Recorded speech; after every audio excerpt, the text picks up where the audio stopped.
Welcome on, ladies. Today, we're going to be talking about how to choose the right therapist when you're in an affair relationship.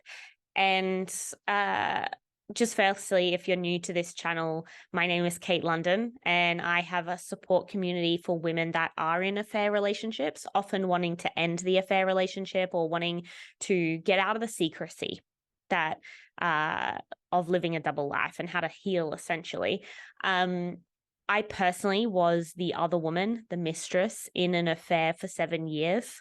And choosing the right therapist was one of the biggest challenges.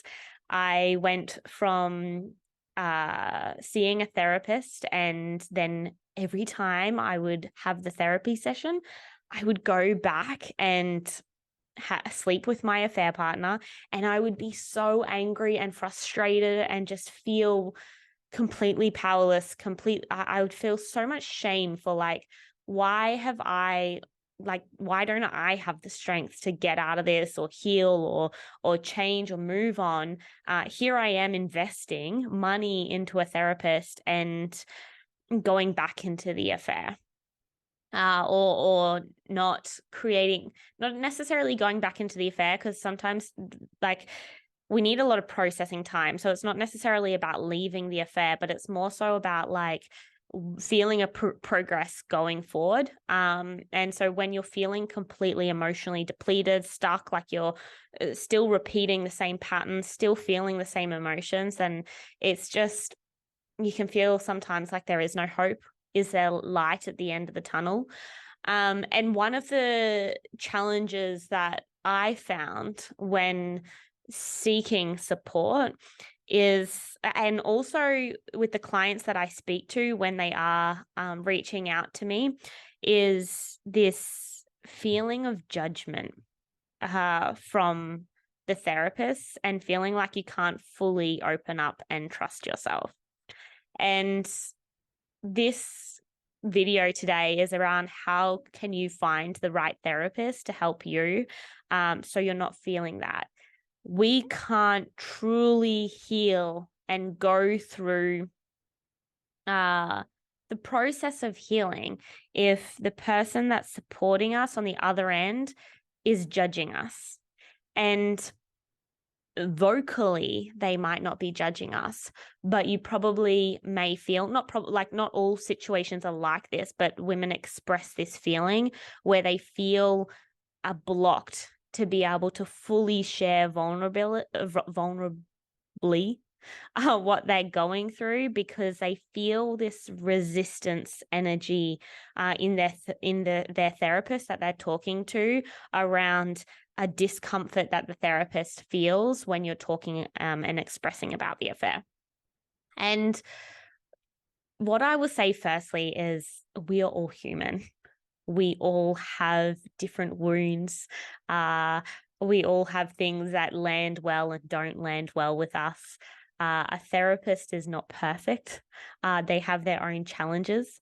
They can be a beautiful mirror, and to be able to ask you the right questions and to be able to open up new perspectives and help you down different ways of thinking about things and feeling things. So firstly, the fact that there's resistance, it just means that what you're sharing, there's still something unhealed or judgment around infidelity in general. There might have been infidelity in their own family. There is so many different things that you can't fully know, that could be putting up a little bit of discomfort energy in them on really being able to relate to you and to be able to see what you're going through. So firstly, I'll just say that not everyone is going to be able to feel you and understand you in your fullness. And so what I would first say when choosing a therapist is really listen to the energy first, over what their website looks like or anything like that in the professional sense. First, feel into, do I feel fully safe opening up to this person? Does this person feel warm, welcoming, and someone I can really relate to? And everyone's going to be different on that level of safety. It's just like chemistry in relationships. This is also a partnership that you are embarking on if you're choosing a therapist. So make sure that you choose a relationship that is compatible to your personality and who you are, and the feeling of that you can open up and trust this person. This is a relationship. So honor that not all therapists are going to be the right therapist, and really tune into your gut feeling of if this is someone that I respect and feel safe around, as opposed to, I don't know, their qualifications, or that they've been on a TED talk, or that their website looks amazing, or that they've got a really good practice, or even the pricing felt right or cheap or something like that. Tune into more so, do I feel really safe in this person's presence? Do I have this ability to just open up and unleash what is going through without feeling like resistance that I'm going to be reshamed? The reason why this is so important is because, first of all, when we're in this situation of being in an affair, we are literally bathing in shame, bathing in it. Like, this whole experience is so shameful often. And you might not be able to relate to that fully or connect to that, but infidelity in society overall is shamed. Like, just period. And so if we're wanting to heal from this shame, we don't want to be putting ourselves in a position where we feel more shame. And when we're going into a therapy setting where we are opening up about our deepest, darkest, most vulnerable, shameful kind of parts of ourselves, we want to be making sure that we're going into an environment and talking to someone where that shame doesn't need to be felt and expressed. We can express it, absolutely, but where we're not re-shamed. And that shame is not validated in a shaming sense, but more a freeing sense. It's so important. So know that if you are at the moment getting therapy and just feeling disgusting about the situation that you've been in, or embarrassed, shamed, and everything like that, I firstly would question if it's yours or if it's theirs. If it's theirs, then we can often make it our own, that this is something wrong about me, that like if you feel an energy shift in them when you say something and they tighten or anything like that, it can be reshaming towards our own journey of like, why did I get myself into this? I'm so stupid. Why did I attract this experience? It might be their shame.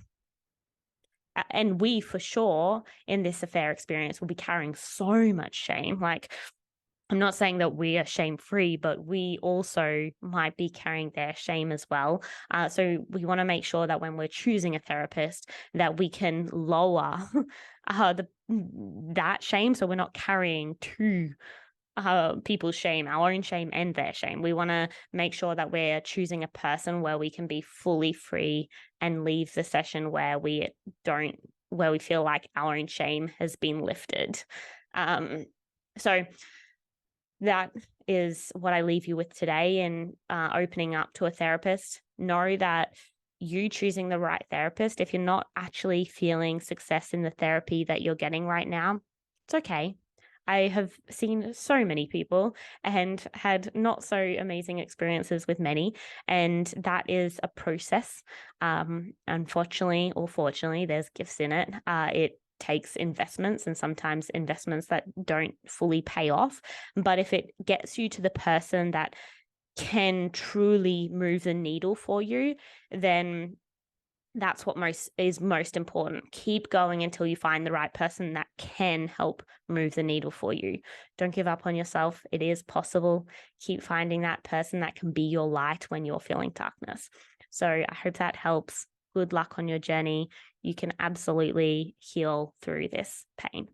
Sending my love. Bye for now.